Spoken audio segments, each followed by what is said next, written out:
Welcome back to the Djellab channel, ladies and gentlemen. Hope you guys are doing very well at home. Joining me today are, of course, my two best men, Henry Hill and Patrick Van Straten. Boys, how are you doing? Henry, you've just come back from another country, travelling yet again.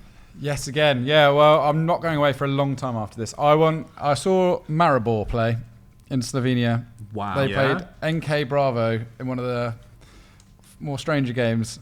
How was that? Was it a good game?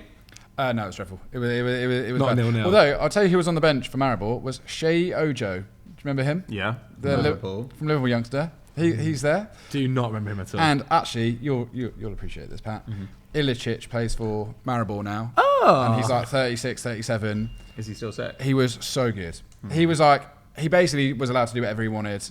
He was just playing little death balls in. Sadly for him, he was playing in this like former Yugoslav running track. I love though that you went to a country which is famously one of the most beautiful in Europe. Like Slovenia, notoriously beautiful. Yeah, I do. And you were like, I'm going to go and watch Maribor play a pub team. I should clarify. It was actually not my idea. It was my friend's idea. And yes, we did drive around the countryside a lot, and it was incredibly beautiful. But I just thought, for the sake of the show, I should let you know. I saw Ilicic balling out, which was quite fun. Good. I'm glad to hear it. Pat, you didn't see Ilicic, but you did watch Bayern Munich Barcelona yesterday. Yeah, I think everyone was like, everyone's so stunned. I've had so many comments that were like, wow, you're actually watching the game. I've never seen you tweet during a match before. But it was so insane.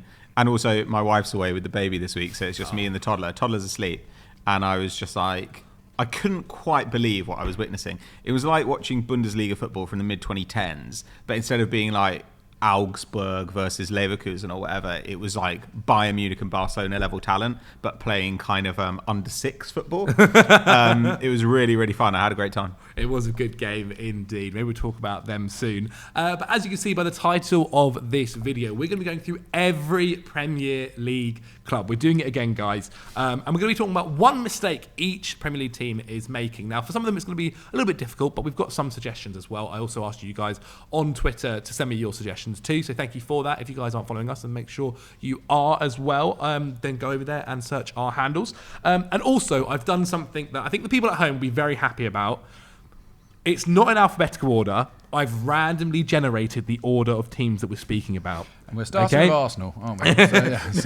Funnily enough, we're actually starting with Brighton. And again, about these teams that are going to be struggling to talk about, Brighton are probably one of them because they are currently sitting in 5th. They've been very, very good so far this season. They've only lost one game, which was against Chelsea. And that is maybe the mistake they had in that Chelsea game, was playing that super high line. Well, I think the combination of the high line with the really aggressive press, I think that aggressive press is something that maybe you want to hold off on until your back line really knows what it's doing. And maybe once you get Vifa into the starting lineup as well, you really do need to kind of shore that up. You see a lot of teams, actually, when managers come into a new club, quite often they try and sort the defence out and they don't press super hard. And it gradually grows over time. Because if you just press really hard, kind of like Lopetegui now, which we'll come on to later, if you press really hard and nobody knows where they're meant to be defensively, you leave yourself open a lot. Now, Brighton have tried to address it a little bit. Against Newcastle, they went away to Newcastle last week, and to be honest with you, they were really lucky to get a result. I thought Newcastle were really good. Newcastle fans said it was their best game this season. It was. They pressed insanely hard. I thought they were super dominant. They gave up basically one big chance up the gut, which, is bad, but that's going to happen against a team with the attacking talent of Brighton. But Brighton in that game were way more conservative. They dialed their press way down, like from kind of about 7 or 8 passes per defensive action. I think they were at about 16 in that game. So they were, their defensive actions were only half as frequent. So I think when they at least go away from home, the sensible thing would be to play slightly more conservatively and let it build over time. Like, you don't have to try and... Hutzler, maybe it's a Hutzler thing where he's like, he's young, he's got this huge chance to impress, he's got a really talented squad, and he wants to be really impressive straight away. And actually, I think you don't need to be the finished article in October. It's okay to let it grow, and then by March to be like rolling. Because let's be honest, Brighton are probably not going to finish in the top 4. They're also not going to get relegated. They're probably going to finish somewhere between 5th and 9th. And I'd hope more like 5th, but I wouldn't worry too much if you're, I don't know, baking things more slowly. They've just had on form or in form, Danny Welbeck injured. It doesn't look amazing at that back injury. They've got João Pedro also out at the moment as well, Henry. I mean, they do still get to choose from Evan Ferguson possibly. Ruta, So, Enciso, Mitoma, yeah, they're doing okay. Minte, they're doing all right. They're doing okay. But is there anything else you think that's worth noting about mistake-wise or worrying-wise? I just think that they, as Pat said, they have so many options going forward, which to an extent can sort out situations by themselves. As we saw against Newcastle, just takes one moment to change a game for Brighton. They just need to keep focusing on making sure they're not conceding, because they've been too brittle at moments at the back. Yeah. I mean, look, I'm sure Brighton fans sitting at home can't complain too much with how the season started, but will be interesting as we go on. Our next team, Tottenham Hotspur, the random generator has given us another team who haven't necessarily done too bad. They have had moments though where there were question marks.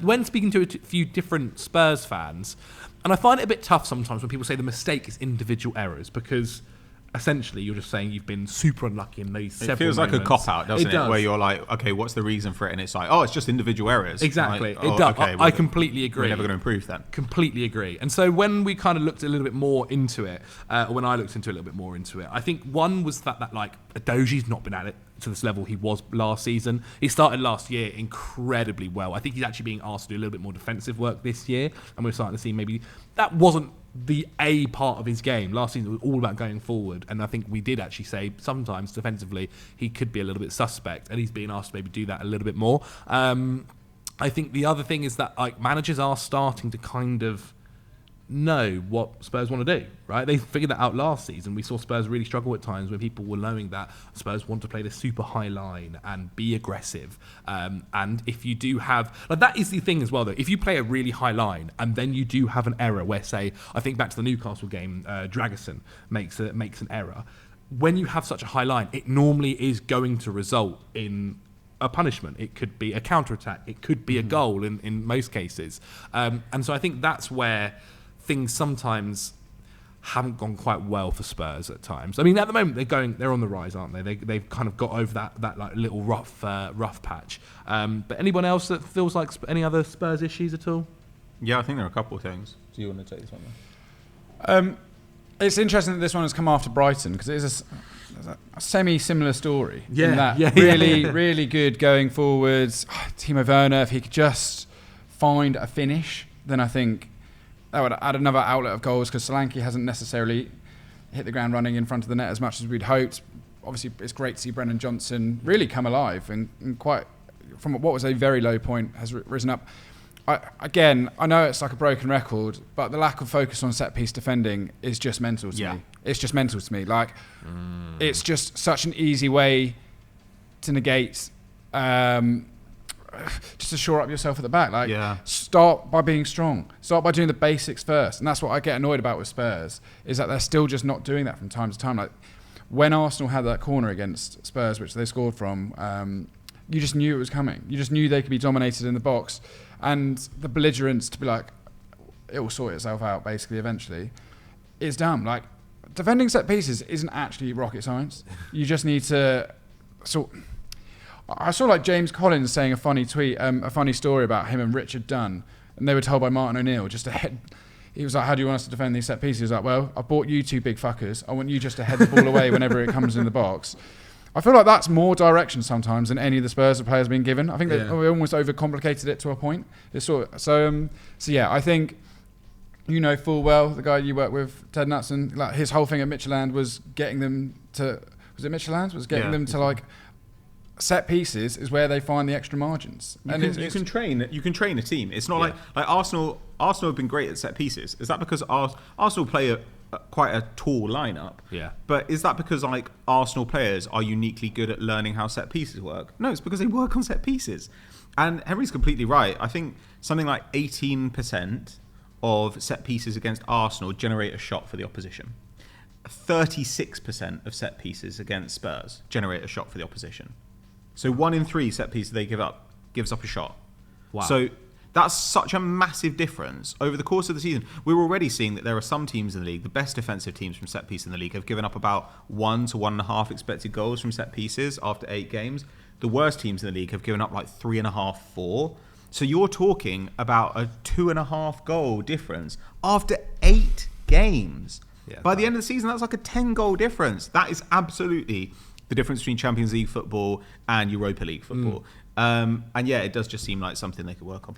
It is something as well that Ange has kind of, when he's been asked on it in press conferences as well, has been quite like, no, we're fine. Like, I'm dealing with it. He's weirdly arsey about it in a way that I don't understand. Because you've seen a lot of other teams as well. Like we've seen several teams bring in set piece coaches in the summer and really try to address that side of things. Bournemouth actually scored a fantastic set piece against Arsenal in the loss. I don't think that was a good set piece. Do you not think? No, because it still requires it's still an amazing finish, I think. And if your set piece requires an amazing finish, you know, like if you're creating a really good set piece, you kind of want it to end up in a really high value shot. But is it not? I think the same about Watkins' header. You know, like the other day where I was just like, they were like, oh, great set piece, and I was kind of like, it's required Ollie Watkins to score an absolutely amazing header. Do you not think the shot was better than it needed to be? They still managed to create a situation where a guy on the 12-yard line had a free shot at the entire Arsenal goal. He was further out than that, and I think that where he puts it, like, I think it's a great goal, but I think like I would want to generate a bigger chance from that. Like if you look at the goals that Arsenal have scored from set pieces, they are literally like Gabriel is a yard out, like heading it into basically an open goal. That to me is like kind of what you want from a set piece. Like sometimes sometimes you see a set piece where it just ends up in someone like, I don't know, scoring through like a crowd from like far out.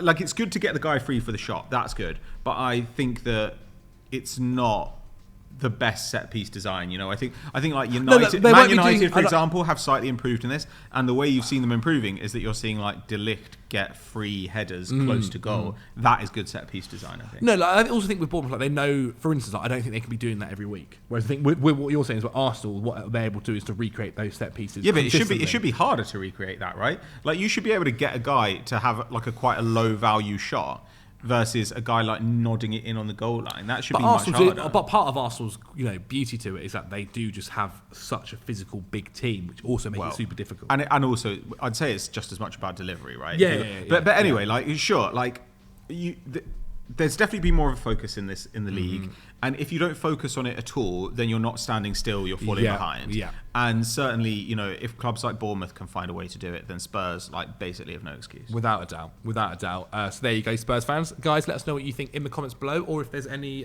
other ones as well down there. The next team from our randomly generated list, Ipswich Town, boys. Oh. Are they doing much wrong? They just don't have Premier League. I actually think they've managed to do all right so far. Like, they're not even in the relegation zone, are they? Not at the moment. No, not at the moment. They've yet to win a game, but they've drawn 4 and lost 4. But of those 4 games, of those 8 games they've played Liverpool, Man City, Villa, and Brighton. As well so far. I think the questioning ones was when I think they drew to Southampton. And they were, like, they got pumped. Like, they should have lost that game. Yeah, and so those are the games where you're like, oh, you can get these are the ones you can get your 3 points here. This can really help you stay up. And they maybe didn't quite go on to that. But however, they've done well, I think, so far.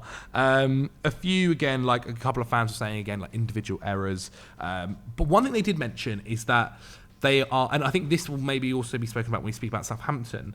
They are supposedly like trying to play out the back quite often and that's where like errors are happening. And then I think against Man City, like the Muric has a bit of a mess basically, and Man City end up scoring. Obviously, they are playing Man City. But still, I think I can understand that sometimes, especially when you're up against some of these Premier League teams whose press is outrageous. Like sometimes the option is get rid of it, get it up there, rather than try these passes just at the back, and then especially when it's happened a few times, them leading to goals. I can understand why fans get frustrated, but also like surely Ipswich fans, I think sometimes like have an expectation that this isn't going to be as easy as maybe it was in the last 2 years. Or easy is a wrong word to use, but as great as it was in the last 2 years. They finally got to the Premier League. Now it's just about securing kind of Premier League football for next season as well.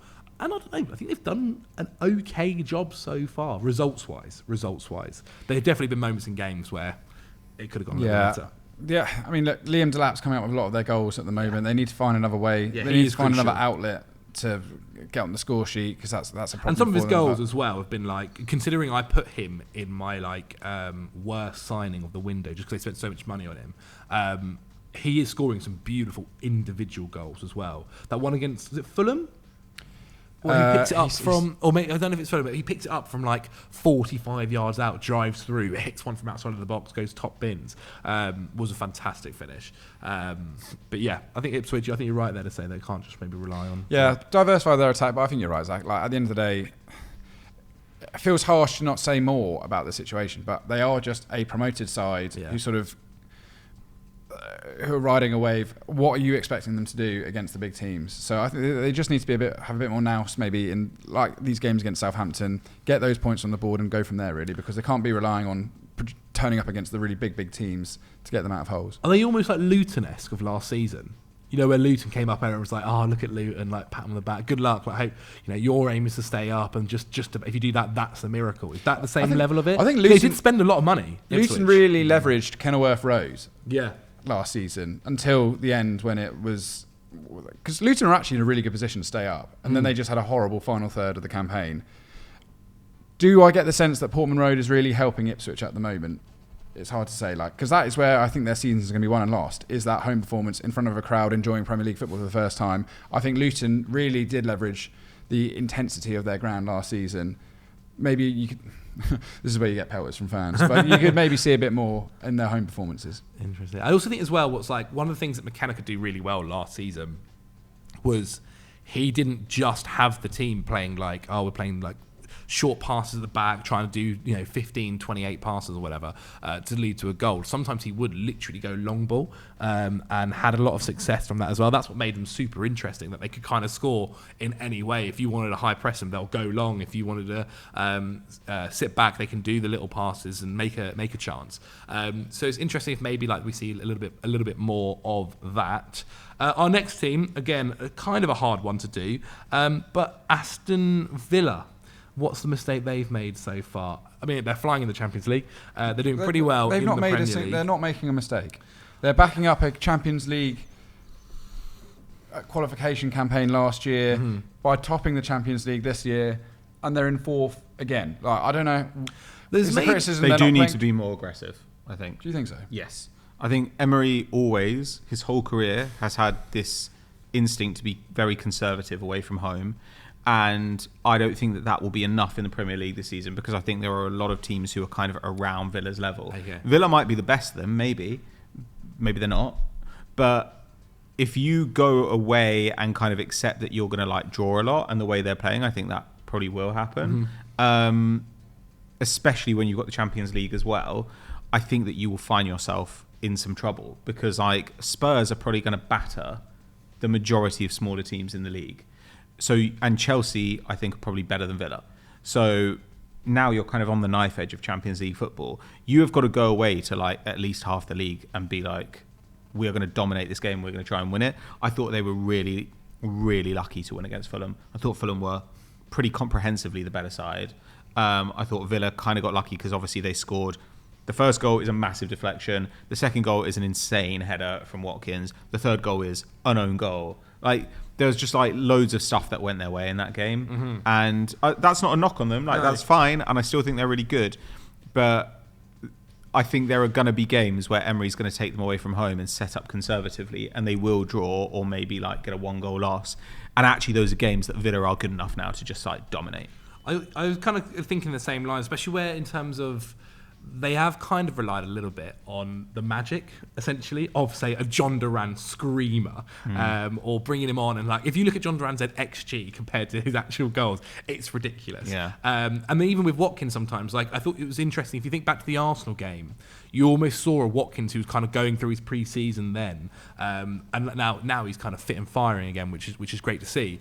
However, if they didn't have, say, a Watkins who was on top form, or a John Duran who's been doing some of the magic, then maybe some of their games do start to look a little bit more closer or a little bit more questionable. The only other thing as well I did want to mention is their ticket pricing for the Champions League is ridiculous. They've like screwed fans over massively. It's £85 a ticket. Yeah, it's like crazy money. Where like beforehand, when these fans were like keeping them up during the relegation times and stuff, they've absolutely done them in for the ticket pricing, considering it was their first time back in the Champions League and was meant to be this feel-good factor.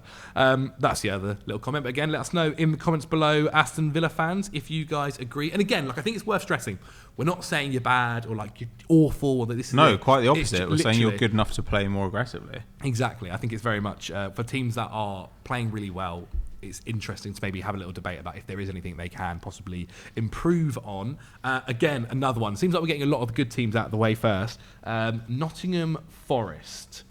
Flying. Doing very well, aren't they, Henry? Yeah, I mean, they've got the second best defence in the league this season after Liverpool, who are top. I honestly backed Nuno to be the first manager fired this season. Yeah, same. And that wasn't from a place of, like, that was fought through.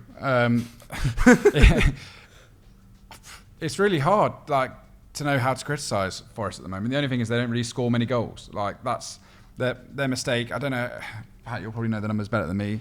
Whether or not they're just... XG would say they should be on more goals. They should be on more goals. XG says they should be on more goals. Well, that's their mistake then. So they've only lost once all term as well. To beaten Liverpool away at Anfield, they are in dreamland at the moment. Their only mistake is not being maybe higher because they should have scored more goals. Well, when I think we did this last year, I think we've spoken about their set pieces were a real issue. They were conceding a lot from set pieces. Since then, they've improved massively at that. I think part of that has also been making the squad a little bit more bigger and physical now. Elliot Anderson looks like a fantastic signing. Been incredible since he's joined them. Chris Wood is now 5 Premier League goals away from being their leading goal scorer in the Prem. He's actually got 16 in 24 under Nuno, which is ridiculous. As we said, XG should probably have them a little bit more. I think Nuno's very much kind of gone, we're going to shore up this defence now and maybe leave it a little bit to magic of, say, Elanga, Callum Hudson-Odoi, Gibbs White when he's back fit. And Chris Wood is definitely proving he can be a clinical goal scorer for Forest. It's weird that you mentioned that they've got the only Liverpool conceded less goals than them. They're also the only no Premier League team has made less tackles than Nottingham Forest as well. So they're not even like necessarily like super aggressive or snapping in. It feels like they're just sitting back. That just shows that they're playing unbelievably structured football. Yeah. They're just sticking to their positions and letting the other teams sort of run into traps and fall out of areas, which is actually quite smart when you think about it. You know who's come on leaps and bounds from, considering he joined them last January? Sells, the keeper. I thought he's been incredible so far this season. Against Chelsea, he was easily their man of the match. Was absolutely ridiculous, some of the saves he's been making, and definitely helped them out on that side of things because they were really struggling at points. Like we'll get onto someone called Dean Henderson later for Palace, but he wasn't necessarily making things really good there.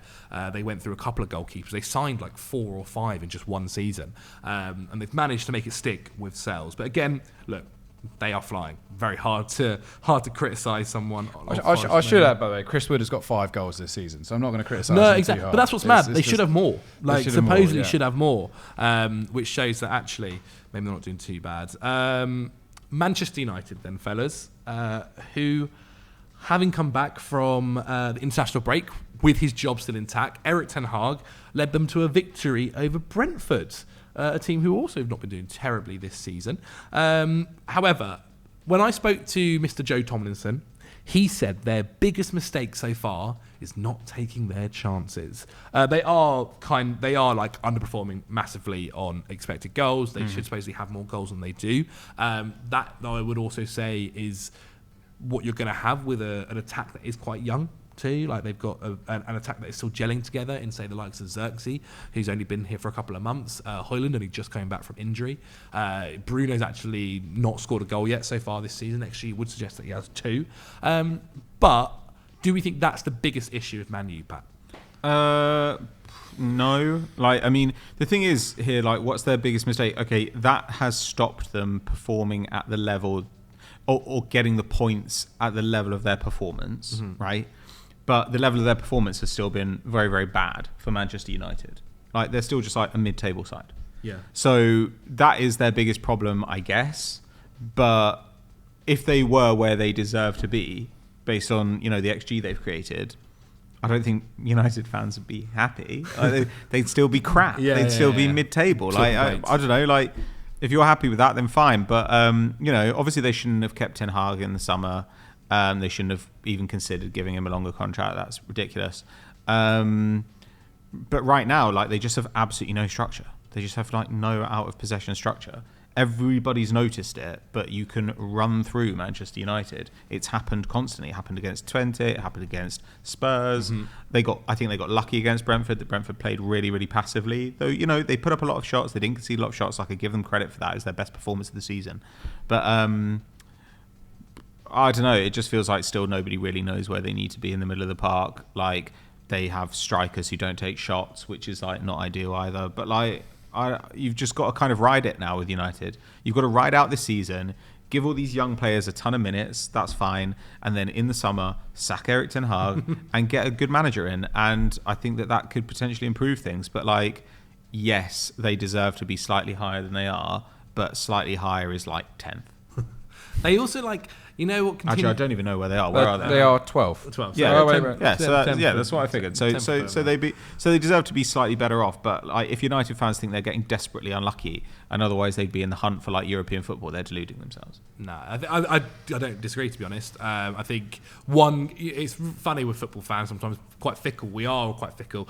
It takes one game where you get 3 points and suddenly people are a little bit more positive about how things are going. Also, injuries continue to just come out of that camp all the time. Mainu's now out for a little bit. I think there was somebody else as well that's escaping me.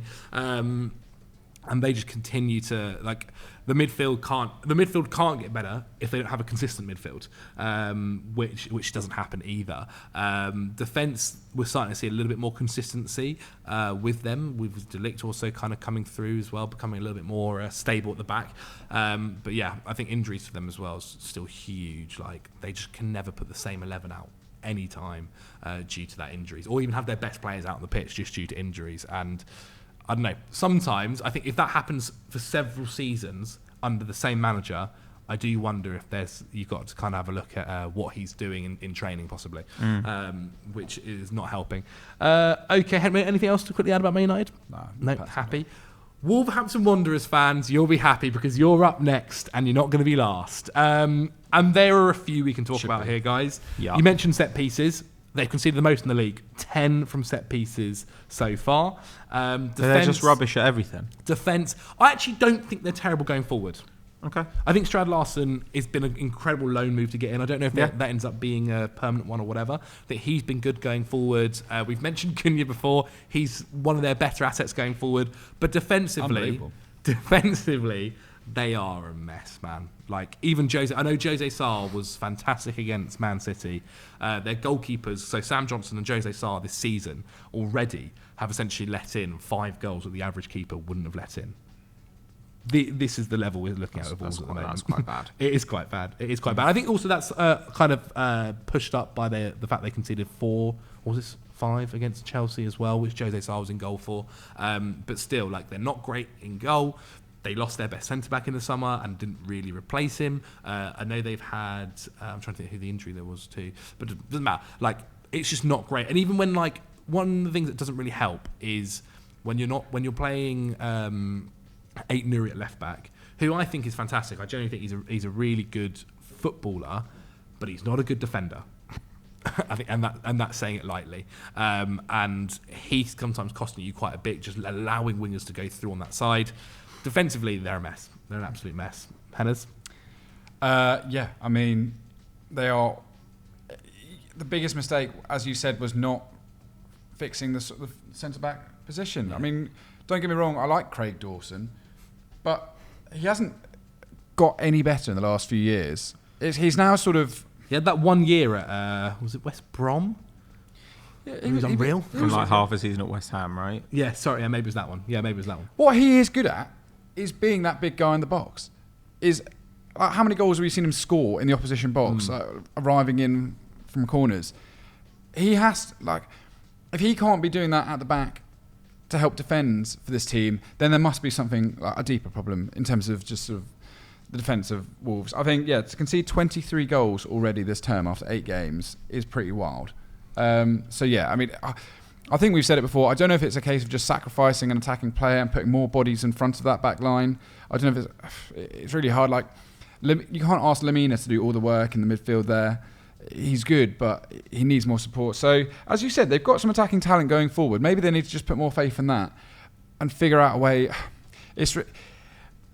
Look, I'm sure I'd love to wave like a magic wand at Wolves and say this, and this. Like, they just don't have the personnel at the back, I don't think, in order to cope against the very best attacks this season, and we're seeing it. Like, selling Kilman is just such a big deal for me. So, I mean, yeah. They actually weren't too bad against City, considering they're playing against Manchester City. They were the better side against Manchester City. But Manchester City were dreadful in that game. But they also went to 3 at the back against Man City. Mm-hmm. It was like one of the first times they've done that this season. I don't know about you, if there are like certain teams when, if you think about them, they play a formation. For me, Wolves 3 at the back is always a thing. I don't know what it is, but they played 3 at the back against Man City, and shock horror, they were a bit more defensively astute.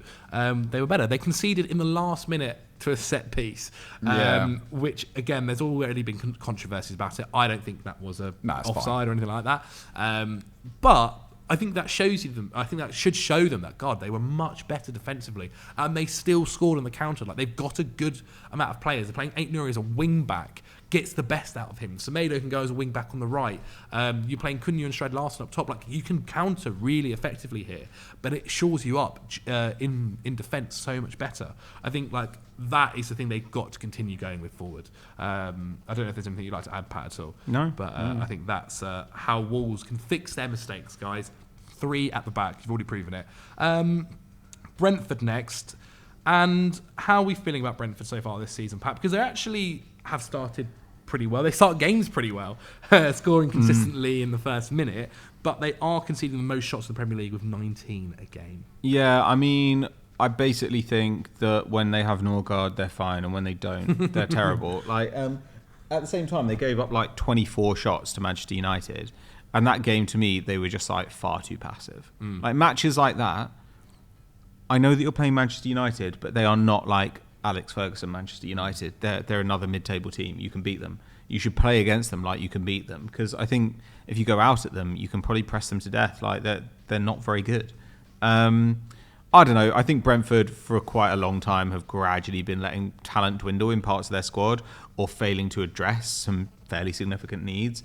And I think the central midfield zone has gradually kind of got thinner and thinner, weaker and weaker, and now it's a problem for them. Like, every other team has been, well, not every other team, but most teams have been upgrading, and I think Brentford have largely seen a bit of a talent drain. So I guess that's it, but it's not really a mistake they're making like right now. It's a mistake that will haunt them. Yeah. However, they're not going to get relegated. If they get relegated, it will be the product of insane bad luck. Like, it would have to be mental. If they didn't get relegated last year, and I think they got Vissa, they got Vissa coming back right now. Yeah. And also Igor Thiago's not. I think he's like a month or 2 away. Great, and like, you know, big summer signing. They've had very little. They've had nothing out of him. Vissa's been out. They've had almost nothing out of Fabio Carvalho. Mm-hmm. Like, he's not really played though, has he? No, but like, if you get more out of those guys, then that will help you. But I think if I were Brentford, I would be looking at January and thinking, okay, we could probably do with like 2 more central midfielders and a centre back. They got the money in from Tony at the very end, didn't they? Which obviously was a decent amount of cash for Brentford. And they keep their powder dry. They don't spend a lot of money. Yeah. Do you think sometimes... I guess they've got Van de Beek. Do you think they've said to Thomas Frank, we're expecting a top table finish this year? Or do you think that realistically they're just saying, get through the campaign? Because I feel like everyone wants to be top 10, don't get me wrong. But they're sort of right where I expect them to be, picking up the odd win. Where are they sitting at the moment? They're in 10th. A bit lower. They are in 13th. They're in 13th. Okay. Yeah, that's fine.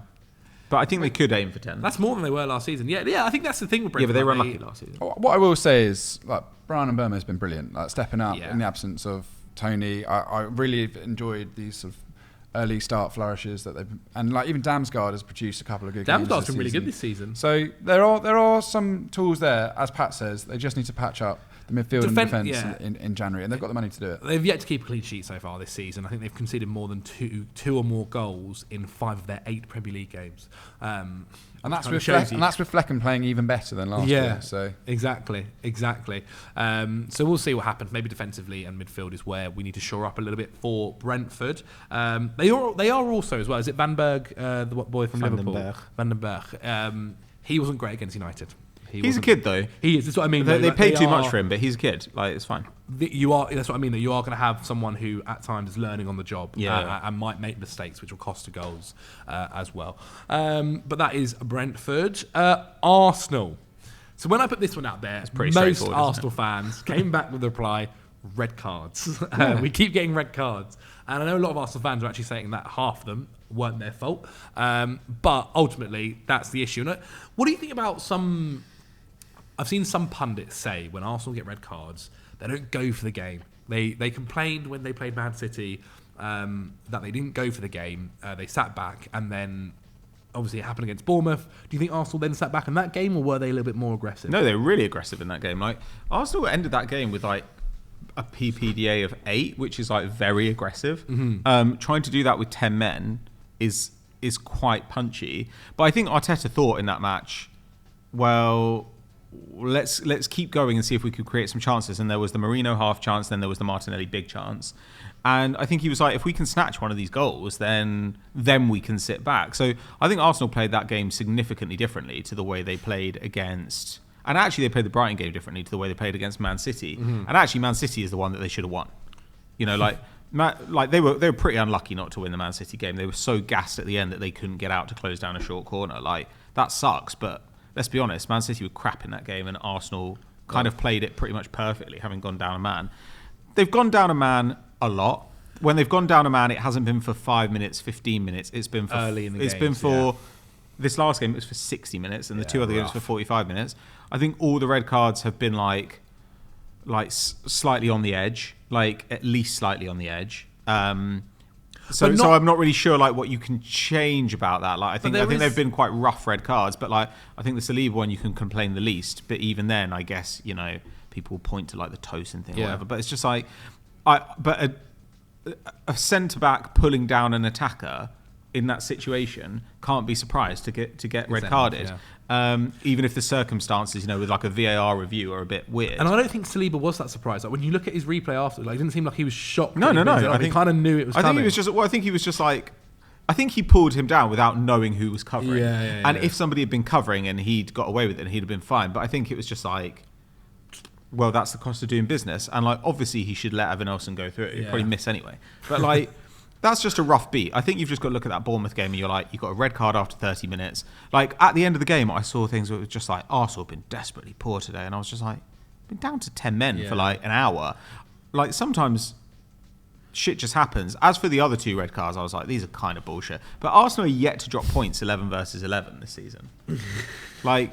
just stop getting red cards. Stop getting red cards. Like truly, when Arsenal have been 11 versus 11, their stats are the best in the league, and they are yet to drop points 11 versus 11. They've won every single game they played 11 versus 11, apart from Atalanta in the Champions League, but in the league, I mean.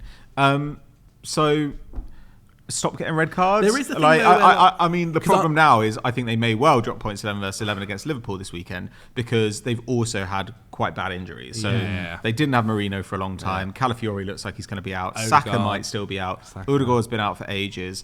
Saliba's now missing. That's pretty rough, but like, stop getting injuries is not really advice we can give. So I don't know, like, just honestly with Arsenal, I think actually the main thing is not to panic and to keep playing well, because when they are 11 versus 11, they do play well. And I don't think that there's a 90-point team in the Premier League this season. I don't think Liverpool are that good. Like, Liverpool are very good, but Liverpool were also like quite vulnerable against Chelsea, I thought. Manchester City have been legitimately terrible in a couple of their last few games. Like, they were really bad against Wolves. What was the other one? Fulham? They were really bad against Fulham. They were the inferior team in both those games. They look like they can be got at. Well, Arsenal, because of these red cards, like, are quite a way behind them. And if they lose to Liverpool this weekend, they'll be 7 points back. that's tough to come back from. But I don't think it's one of those seasons where it's like, well, obviously whoever wins the league is going to win it with like 92 points and you've got no chance of coming back. I wouldn't be surprised if the team that wins the league wins it with like 85 points this season. So Arsenal need to not panic and accept that, like, if they get some bad results now because of red cards, because of injuries, that doesn't mean all is lost. They can actually still have a good campaign, and they could even potentially win the title because of the Rodri injury, because Liverpool's defence still has issues. So I think that's the main thing. Whereas Arsenal fans, literally, anytime they drop points, it's just like, well, that's season over. And you're like, well, it isn't. It isn't, because like City are playing badly and Liverpool are not like invulnerable, especially because as the season goes on, Liverpool are going to have to deal with these contract situations. Liverpool also tired down the stretch last season and added nobody this summer. Like, they got tired last season. They couldn't sustain their title challenge over the whole season. Why do we think they can do it this season? Maybe they can, but maybe they can't. So you've got to make sure that you're in a position to take advantage if that opportunity opens up. So I think Arsenal fans just need to shut up, stop like whining about the red cards, because like, yeah, sometimes I think, oh, that's not a red card, but like, what does that matter? The game's happened. You've lost the point. So like, to look on the past. Just shut up about it. Interesting. I mean, Arteta's time in charge of Arsenal are like leading in red cards by like 9 compared to the close other team, which is all hoaxes, aren't they? Sure, all hoaxes. Yeah, I mean, been strung up. To be fair, like two or three red cards this season, I do think are like obvious bullshit. But that's fine. Like, that happens. That does happen, and like, it doesn't really make that much difference. I don't really care about how many red cards the team gets. Is there anything? But like, oh, boo-hoo! Like, we've finished second the last 2 seasons. Like we got 2 red cards last season. Like, we probably got a load of red cards in the early days because we were absolutely crap. Like, we were terrible under Arteta for like a year and a half. Do you remember? Yeah, or like we got 2 red cards in a Wolves game for like absolutely ridiculous like situations. It just happens. I don't worry about that much. Like, the main thing is that the team, I still think the team is in like pretty good nick. I think the squad is in good nick. And if Arsenal don't win the title this season, which is totally possible, they'll have a really good shot next season with Man City in Division 3, and Liverpool having lost, probably having lost Salah. Like that might happen. Or Trent, yeah. That might happen, and then you're kind of like, okay, we actually don't need to panic about this. So really quickly, someone mentioned that one mistake is Arteta is being too conservative this year. Is there anything in that? I actually really enjoy the defensive nature of Arsenal. I really don't understand what the issue of that is at all. I like how structured they are. They're still scoring goals and beating games, as Pat said. Like, their 11 versus 11 numbers are completely fine. That is just based on this idea that every team should be playing all-out attack. And as we saw at the start of the show, we talked about Bayern versus Barcelona yesterday. That's not actually the most sensible situation all the time. I would back Arsenal to beat Bayern and Barcelona comfortably. Like, look what they did against PSG. I'd like to see them against Barca. Look what they did against comfortably. Well, I just think the PSG game was just like easy, and even the Spurs game where people afterwards were like, "No one wants to see football played this way," and I was like, Spurs literally never looked like they were going to score a goal. They could play for a week and wouldn't have scored. This is my point. I look at what Arsenal have done against good attacking teams this year, like Bayern, who can only coach going forward at the moment, but Barcelona, that are sort of a mixture of the two. Arsenal look like a very well coached side, and if that starts at the defence, then great at the moment. So yes, they made a very, on paper, fun PSG side look incredibly dull. Same with Spurs. For me, that's actually quite interesting, if not slightly boring on the eye. Okay. The only game where being conservative has actually cost Arsenal points was against Man City. Yeah. Like, that's the only one where it's cost them points. Like, they weren't conservative against Brighton or against Bournemouth. Like, and they lost points in those games. Like, I don't know. Like, they might be really conservative against Liverpool this weekend just because they're missing so many people, but I doubt it.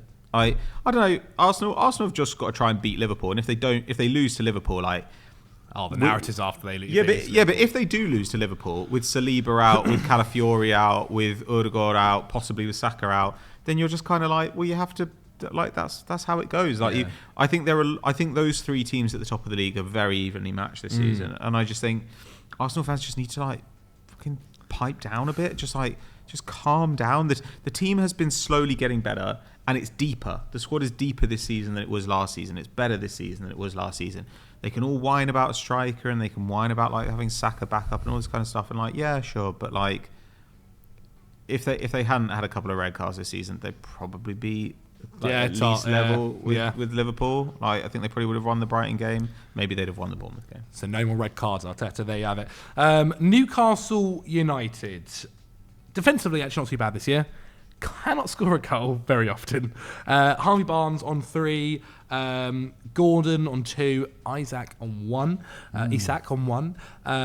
He has been flirting with injury. Obviously, he missed a couple of games. I think he's played 5 games. He was back last weekend against Brighton, which was, we mentioned earlier, their best game so far. But are they, like, when you look at Elliot Anderson playing how well he is for Newcastle, for Nottingham Forest, and I know we kind of come back to it a few times. It does come back to PSR, I know. And we talk about Minter at Brighton. Is that the mistake, selling those kind of young stars who could have been something for Newcastle this year? Or is it that they are just maybe kind of having a few injuries and struggling that side? A lot's been made about Newcastle's bad start. They're still 9th in the table. Yeah, not bad. And if you look at the teams ahead of him, it's almost everyone you would expect, except for Nottingham Forest.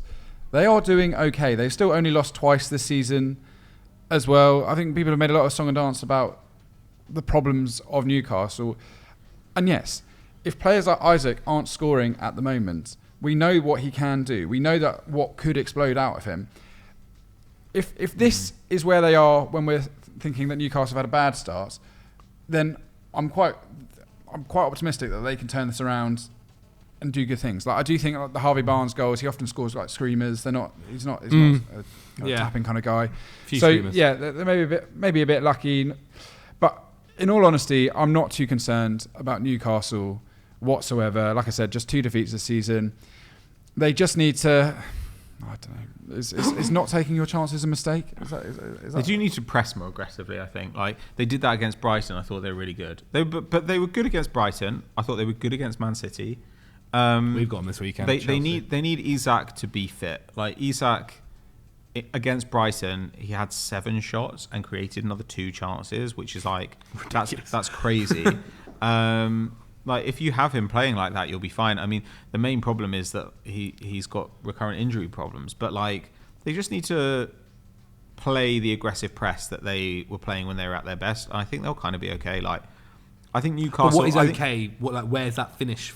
Is okay. Well, they're 9th at the moment without playing well at all. I think they can certainly play up to that level. They could probably like aim for 7th or something. Like, I think that's completely reasonable. I think higher than that is tough right now. I think Brighton have got a better squad, Villa got a better squad, Spurs have got a better squad, obviously Chelsea have got a better squad.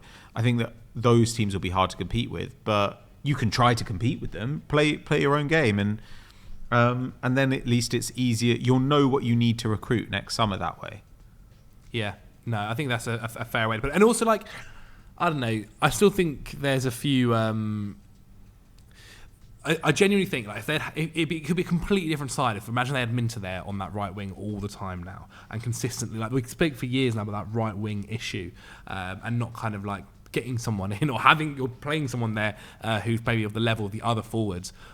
I think that might be something they might look back on and think, oh, God, did we make a poor decision there? However, Newcastle fans, let us know in the comments below. Liverpool, I nearly called them Liverpool United there for some reason. Liverpool, top of the league, just played their first tough game supposedly in Chelsea and won. Liverpool fans kind of said, not too much we can talk about, really. One said they're not rotating enough, that Slot hasn't rotated too much, but I actually thought in the Champions League they've managed to rotate where they can. They are still playing against tough opposition there, but Nunes has come in the front line, which has, I think, helped... Play him more, that's what I say. I want to see more Nunes. Come on. He's, Jota, I don't know if it's been reported fully on what level of injury he was or sustained against Chelsea, but maybe they would have played Nunes a bit more. Someone did mention that they would like to see Gomez play instead of Robertson at left back, because Robertson's not the same Robertson he used to be, is it? Let's be honest now. Like, not starting over him. Robertson played against Chelsea, and he was, wasn't great. He was really bad. Yeah, but I mean, Madueke just ran past him. Like, he didn't even skill him up. Like, there's the chance, the big chance where Palmer has a shot blocked in the first half. That was created by Madueke literally just pushing ball past Robertson and running, which you haven't really seen for a long time. But like, I would say, I mean, maybe like you could try that. I certainly wouldn't try it this weekend. Like, I think you just got to rely on Robertson and accept that like Robertson is at an age now for a fullback where sometimes he'll be great and look like the old Robertson, and sometimes he won't. And their fullbacks have always been like a bit of a defensive weakness. That's fine. Like, and it's also what Slot wants, right? If he wants his fullbacks overlapping, like Gomez isn't really going to be the guy to be doing that, is he? Well, yeah, but I think they'll play in different ways. Like also against Chelsea, like they played really, really narrow. They were giving the ball. They were letting Chelsea move the ball to the wingers to try and take space away from Jackson and Palmer. Like, and it broadly worked. Like Palmer, well, it didn't totally work. Palmer had a couple of really dangerous shots in the box, but like it worked a lot of the time. I just think like I actually think that something Liverpool could do is improve their set pieces. So bottom of the league for expected goals from set pieces this season, absolute rock bottom, Chelsea. Yeah, second bottom, Liverpool.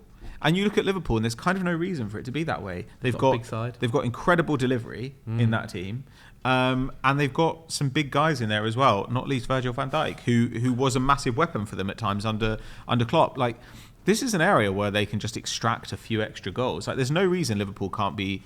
Maybe not as good at set pieces as Arsenal because they're probably slightly smaller overall, but they could certainly get up to that range. They could certainly improve quite a bit. And if they can just nab a few extra goals there, that could go a long way this season because, like I say, I don't think Liverpool are the best team in the league, or at least I don't think that there is a clear best team in the league right now. Maybe one will emerge.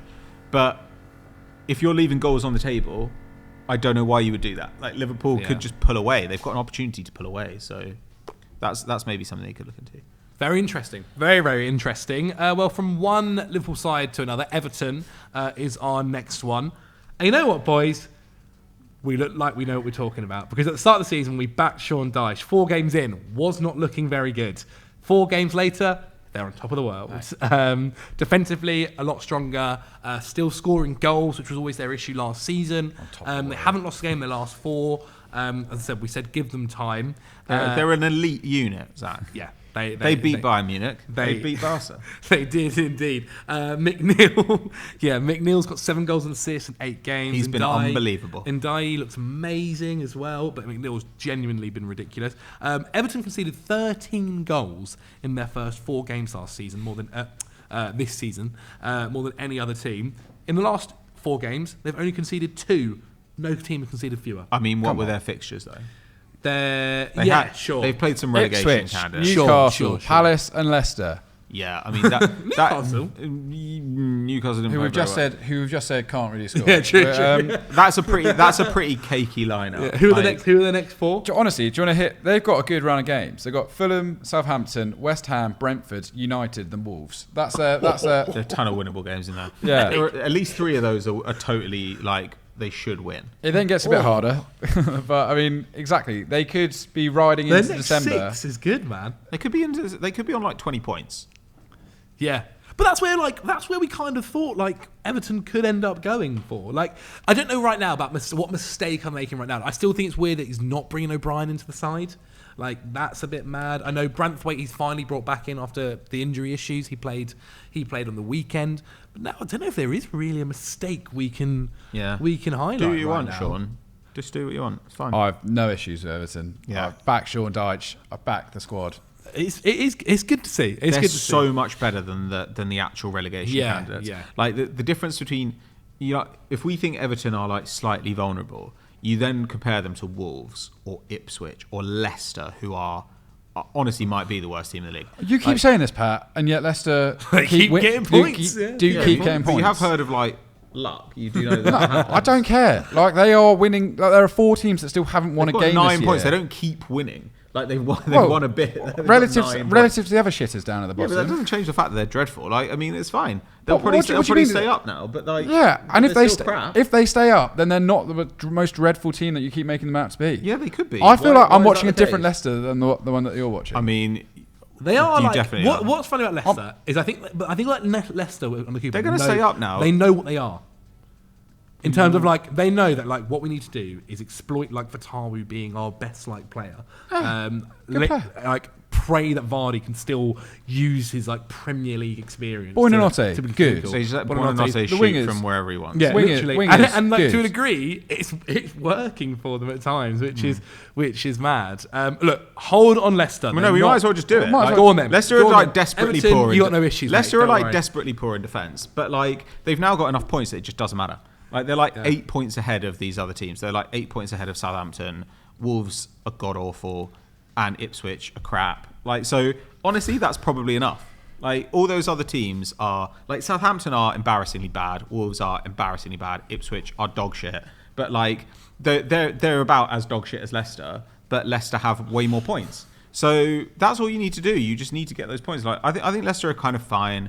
Like at this point, you can play at the same level as those other teams. Yeah. And you'll stay up But all it takes, because you've got a massive advantage. But all it takes is say Wolves go to this back three, right, and they suddenly do fix defensive issues, and they can still go okay going forward. But that's still a big difference. Like when we're talking about teams in the relegation zone, we're talking about teams who, if they're lucky, will get 40 points. But really, we're probably looking more like 35, right, this season. And an 8-point advantage when you're in a relegation battle is insane.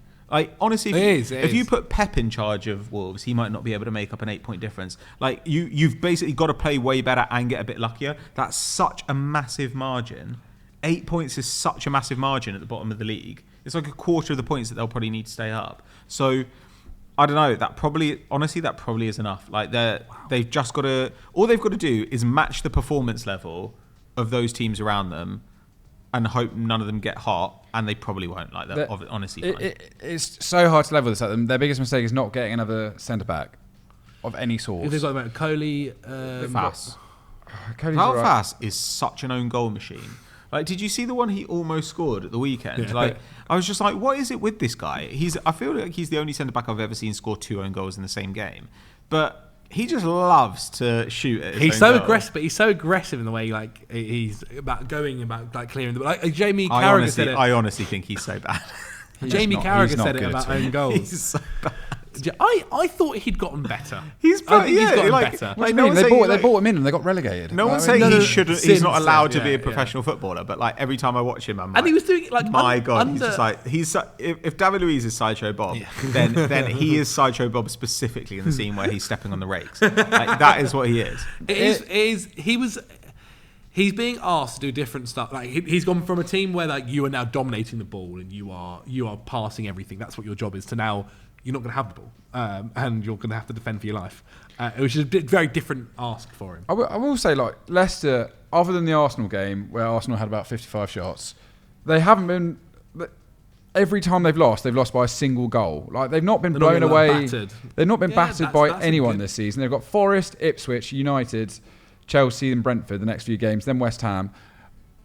I think they are playing, because they've got experienced heads in that side that have been around a long time, Vardy, Vestergaard, whatever. I think they are playing quite sensibly in that they're not trying to be too smart. And they are just, which is probably the frustration, is that they're not doing anything particularly interesting during the games. They are literally just trying to survive. Yeah. And I think that is sensible, and it's getting them results. Like, people seem desperate to see Steve Cooper fail. I actually don't mind Steve Cooper. I think what he did at Forest was fine. Like, it was fine. And this is clearly his level. I think a bit like Everton, I like to see Leicester do well. And they are doing okay. Like, they're picking up wins. I don't know what else more you can ask from them. Well, I think you covered it well there, Henners. That's Everton and Leicester done. Southampton, the next one. Is it as simple as them just not changing the style of football they're playing? Like, yes. Are they just being too like they're trying to pass it out too much? They're making too many mistakes. They're not cut out for the Premier League. Basically, I think they've kind of got the talent. Like, I think they're actually there's something to dream on there. Yeah. They should have sat Russell Martin during like the international break. Like, I know that sucks. Like, but the fact that he comes out and says stuff like, "Well, this is the way we play, and we're not going to change it." It's like that is basically like coming out and saying, "I'm really stupid, and I'm going to continue to manage in a stupid manner." Like, obviously, you need to change the way you play based on who you're playing. Like, everybody accepts that. I don't really get why he's saying that. Some of the people I talk to are like, he wants to get fired now, like, because he's coming out and like he's blaming individual players, like he's just kind of losing it. So I think they should have just got rid of him at the previous international break, because I think he wants to go, and he specifically said, this style isn't working, but this is our style and it's the one we're going to play. Well, at that point, you're kind of like, well, that's decision made, isn't it? Like, he's saying, I'm going to continue playing a losing style because it's my style. You're like, but we don't want to lose. Is there not a level where you think maybe like he's thinking just like, well, but other, possibly other jobs, other teams can see what I'm doing. Maybe he might be thinking that, but he shouldn't be thinking that because everyone's going to use this company signing at Bayern for like the next decade to justify this. But Company, firstly, played much better football than this side in the Championship. Like Burnley were a lot more dominant than Southampton. And also Company has an enormous reputation as a player. Yeah, like very different level. I wouldn't have hired him for Bayern Munich, but you can drop Company into a dressing room and people will respect him. Yeah. Like, you're not going to drop Russell Martin into like a dressing room. I'd be like, were you in a band in like the 90s? Like, that's what he looks like to me. So it's just like, I don't know. We all say, I don't want to see anybody lose their jobs, but I just think that Russell Martin is kind of like asking for it at this stage. Yeah. And they've got talent to do stuff. Like, they've got Ugochukwu, they've got Sugawara. Like, there are players here that I like. Dibbling, I think, is great. They're just getting absolutely nothing. He also, he can do it. He did it in the playoff final. In the playoff final against Leeds, like, they weren't like this, we're trying to have the ball. Like, they were much more defensive, play on a counter, and that's how they got promoted, funnily enough. And so... Yeah, that's weird, isn't it? There's a world where they can do it. There's a world where they definitely can do it. They're playing City next. Maybe that's the one that will... they'll win 3-0. That will end it. They'll have 70% of the ball. Okay, Chelsea. On the comments on this one was all about goalkeeper. All about how Rob Sanchez cannot be starting for Chelsea. I'm actually a little bit more for the fact different in fact that I think the defence is slightly weak. You think? There's also, I think, an argument as well for like the Enzo Fernandez situation that like basically he isn't playing in Chelsea's best squad. Like at this point. Oh no, guys! You'll never guess what I've done. I've wasted another £120 million. Whoops. The others are working all right. The others are working all right. But Rob, in terms of the goalkeeper situation, I think Sanchez. 200 million. I think Sanchez isn't maybe the number one issue. I think it's the way the defence is in general. Like the way Chelsea want to play, like there is the opportunity to be countered quite easily. There is the opportunity to. I know you say that, Zach, but I don't think you can go and buy statistically the best keeper in La Liga last year and not give him a chance. Like, I think you've got to at some point bite the bullet and say Sanchez was dropped by Brighton when you bought him. If Jason Steele was getting in over him at Brighton for a long period of time, he might not be the best goalkeeper ever. And like, don't get me wrong, I think he's fine. And he can actually produce very good games. He can have really good games. But that's half the issue. He does look like someone, the second he gets a bit wobbly, his passing goes. And then you start seeing him plonking the ball at the feet of opposition players and putting his team in trouble. You have bought Jorgensen in. If you're going to use this policy of buying multiple players, then I think you do need to start giving these players opportunities to show what they can do. You've got to be brutal about this. And I know there is a point where you've got to back your goalkeeper. People are going, Pickford, Everton should be dropping Pickford because he's dropping it. It's like, well, for who? Do you know what I mean? In this case, you have another keeper who's there. Obviously, we're not training. We're not there seeing what they're doing behind the scenes, whatever. But give him a chance because you can't just put him in the Conference League against teams from Armenia and say, well, look. Yeah, well, he's playing against Panathinaikos tonight. Yeah, well, there we go. Like, give Jorgensen a chance because I do think having a strong keeper does feed into the quality of the defence. Without a doubt. Like, I think... And the defence does have, like, across the entire back line, there is severe, like, pants-shitting tendencies. Everybody gets scared all the time. But I think that's because they are so young. Cole had the most, like, pants-shitty game I've ever seen against Liverpool. Could have given away 2 penalties that terrified the whole match. And that was despite the fact that Liverpool didn't even press them. So that kind of stuff, like, it's gonna happen, but you would like to minimise the number of people who panic in that back line. I think that's also like the youngest team in the league. Like, I think that's part of being young and naive, right? Like, it comes with experience and learning not to worry in these situations. No, you know what, Henry? I think you make a really good point. I really do. I would probably like to see. I would like, and you know what? Sometimes I think it also can put the other one to think, oh god, actually my position is up for grabs here. Because like right now, if you make mistakes continuously, and even though they're saying like, look, you're playing the way I want to play, like mistakes will happen. But if you make them continuously, I guess, and then you're not punished is the wrong word, but say you're not then replaced, that kind of shows that you continue to make them and not worry too much. Especially at Chelsea, where there are definitely guys behind. Like at Chelsea, realistically, I think there are probably... It's only Palmer, Jackson maybe secured their place. I'd say Palmer, Jackson, Caicedo, and I would probably play Colwell. But maybe those 3 to 4 guys there are the only guys who I'd be they're basically undroppable. Madueke? No, there are definitely games because I also think Chelsea need to figure out a front line that can press better, or they need to play a more conservative style of football. The problem is Chelsea don't really press that well, but they also you can just play through their back line, so it feels like they're kind of the worst of both worlds in some ways. They're not terrible. I still think they'll finish 4th, but I think there might be some extra mileage to be gained there. Okay, well there you had it, guys. Pat thinks we're finishing 4th. Is that Take good? the win. Take the win, guys, and let's run. Okay, West Ham United. Crap. Yeah. There's a lot here to talk about. They stink. They are garbage. But will they get better under a new manager? Or is it will they get better under Lopetegui? Is it a matter of just ride the wave at the moment? Can they just sack him so quickly? I mean... Bring back David Moyes? Jesus. That would be... do you want to take this one? They are just... They're too easy to score against from open play. That is, and they can't score. That is my big... Yeah, from set pieces, they conceded twice. 13 from open play. I mean, it's just odd. It's a case of careful what you wish for, to an extent. I still think they are going to get better. I don't think you can have the personnel that they do and not. But then, just to go and lose 4-1 to Tottenham out of nowhere, not out of nowhere, but after steadying the ship a little bit against Brentford and Ipswich, it just shows that they're just quite fragile, really. I don't know if there's a lack of leadership in that team at the moment, but it makes no sense to me when you got Antonio, Souček, like Creswell, players that have been around that squad a long time and know how to go into defence mode. Is it an argument that those players now are kind of maybe getting a little bit too old and they can't kind of save them, and the guys that are new aren't gelling together yet with the old? Yeah, sure. If that's they're still, a way to look at it. But I still think that talent is a better predictor of where you'll end up. And West Ham are more talented than so many teams in this league. I just think it will cost them to sack Lopetegui mid-season, whereas they might well have a break clause at the end of the season. I don't think you're going to get relegated, like West Ham, no matter how bad you're playing. You were never going to get European football realistically this season.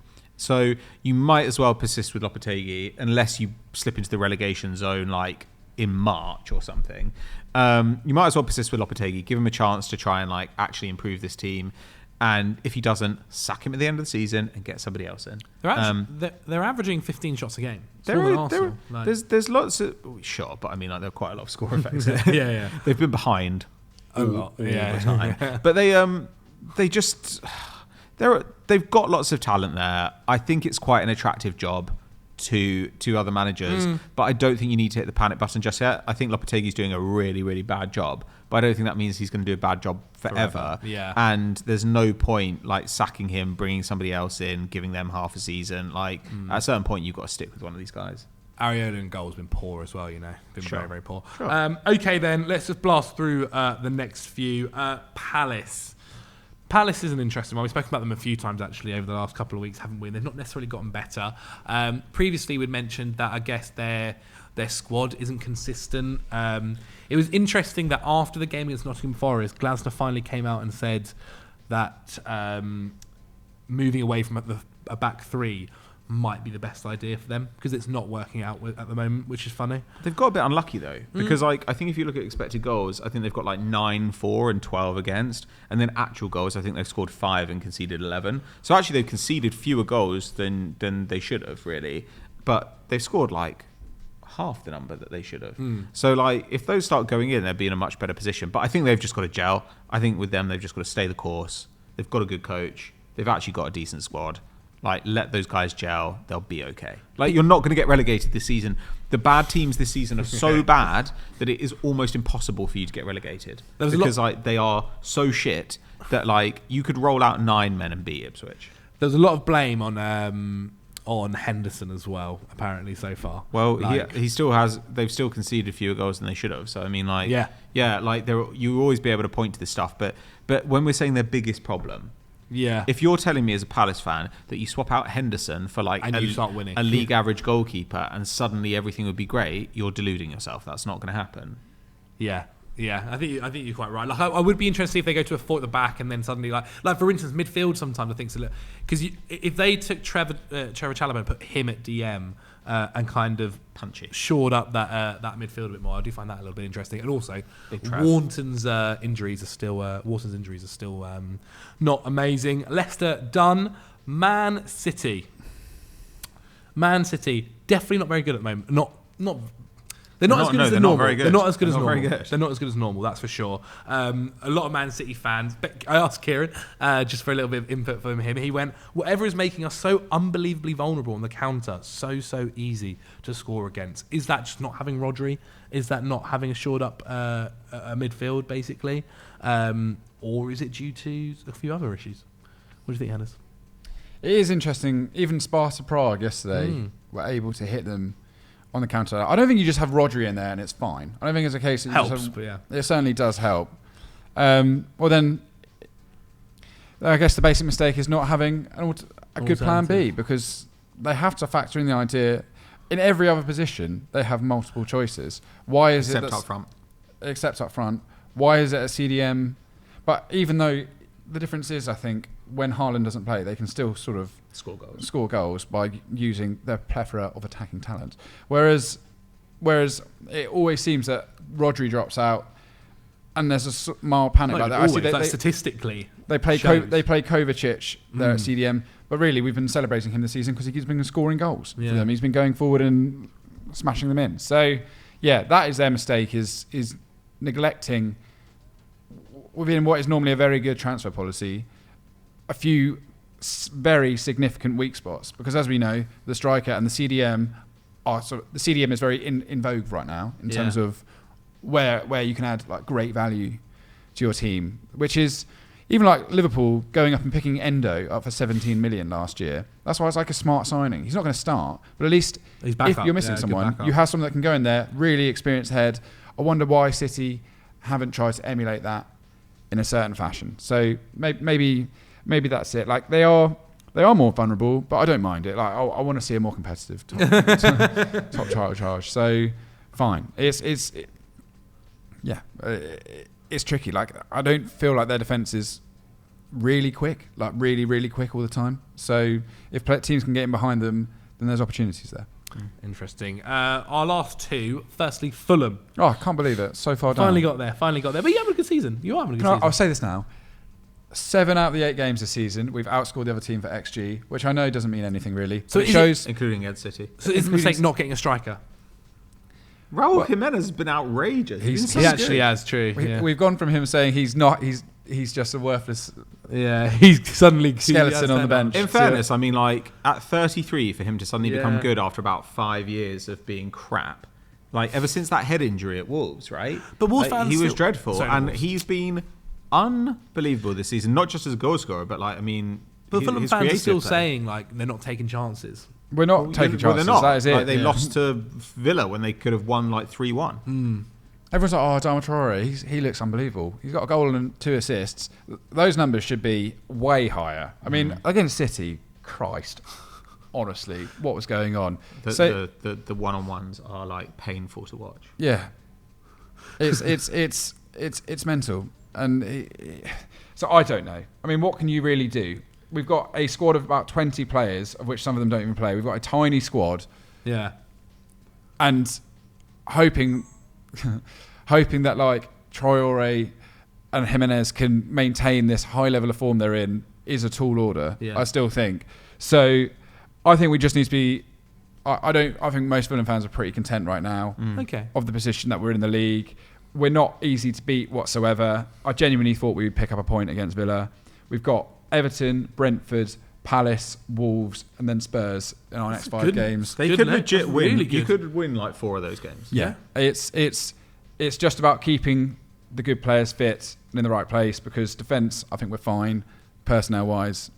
Sasha Lukic has been a revelation this year at central defensive midfield alongside Andreas Pereira. They performed a nice little double act It's just about taking the opportunities because, as I said, we're outscoring teams on paper. We're just not getting it done. Yeah, not happening in reality.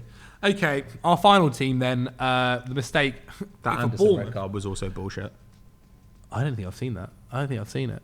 It's total bullshit. Oh god, I'll have a look afterwards. Another red card. It's like a classic, like one of those tangles. And then they're just like, oh, okay, well, like that's obviously the defender's fault. Okay. When the attacker is intentionally trying to tangle their legs with you, and as a defender, you have to keep up with them without letting your legs get anywhere near their legs. Like it's like playing against Jamie Vardy, where Jamie Vardy's going to shove his leg between your legs, go over, and you're going to get sent off. That's kind of what I thought Jota did against Tosin. Sure. Genuinely. I think it's what everyone does. Yeah. Though. Like, I don't think... I'm not saying like, oh my God. Like, it just sucks a little bit like when you watch it happen to your team and you're like, well, that's bollocks. Like, that shit. I don't know. It feels close to cheating. Fair. Okay, the last one, Bournemouth, again, doing very, very well. I think quite simply, it's probably just, their XG is very high. Their actual goals isn't as high. And that's obviously due to losing such a dominant striker that they had in Dominic Solanke. Like, Evan Nilsson, like the idea that Evan Nilsson actually cost when United were looking at him, something was like 80 million they wanted. And he is at the level he is right now for Bournemouth in the Premier League. He's fine. He's all right. He's getting better. He's not going to be Dominic Solanke there for them, is he? Realistically. But Dominic Solanke wasn't Dominic Solanke until true. a year ago. He had a whole career where everyone was like, he's going to be great, and he never actually was great. And then suddenly he was great at like 26. So yeah, you're not wrong. You're not wrong. Maybe it'll come in time, but I think that is Bournemouth's one is probably just chance conversion. I've suddenly got a blocked nose out of nowhere, but boys, thank you so much for joining me. I've been battling with it for the last half an hour. Battling with it? Literally, I don't know if you're able to hear. I do apologise, guys. Henry Hill, thank you so much for joining me today. Where can lovely people at home find you? Okay. You can go on my social. Follow me on Twitter.